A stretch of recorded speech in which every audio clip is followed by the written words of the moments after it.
Con ustedes, Liborio y su sensación musical.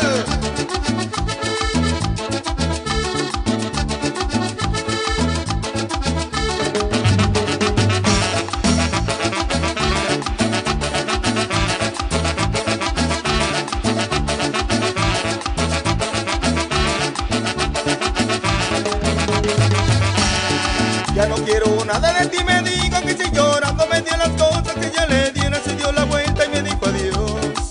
Quise preguntarle qué me ha pasado, cuál fue el motivo que lo obligara para que tomara tan bruscamente esa decisión. Y tal vez me di cuenta de lo que sucedió, pues por ahí me dijeron que ella tiene otro amor, por eso ya no quiere saber nada de mí. Ahora yo sufro mucho, nunca seré feliz.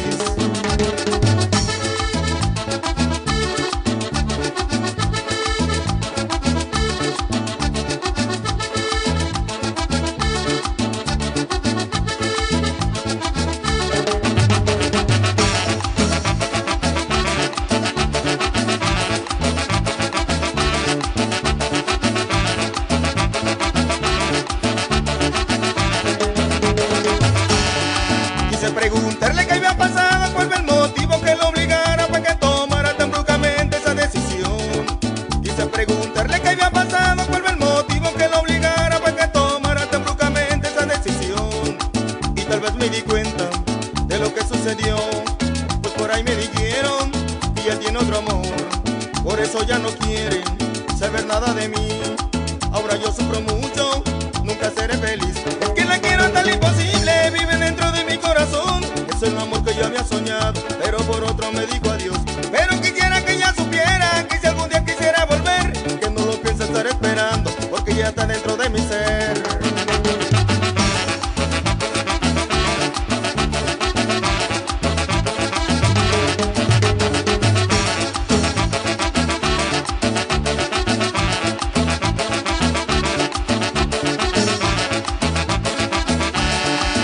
Preguntarle qué había pasado, cuál fue el motivo que lo obligara para que tomara tan bruscamente esa decisión. Quise preguntarle qué había pasado, cuál fue el motivo que lo obligara para que tomara tan bruscamente esa decisión. Y tal vez me di cuenta de lo que sucedió, pues por ahí me dijeron que ella tiene otro amor, por eso ya no quieren saber nada de mí. Ahora yo sufro mucho, nunca seré feliz. Es que la quiero tan imposible, vive dentro de mi corazón. Es el amor que yo había soñado, pero por otro me dijo adiós. Pero quisiera que ella supiera que si algún día quisiera volver, que no lo piense estar esperando, porque ya está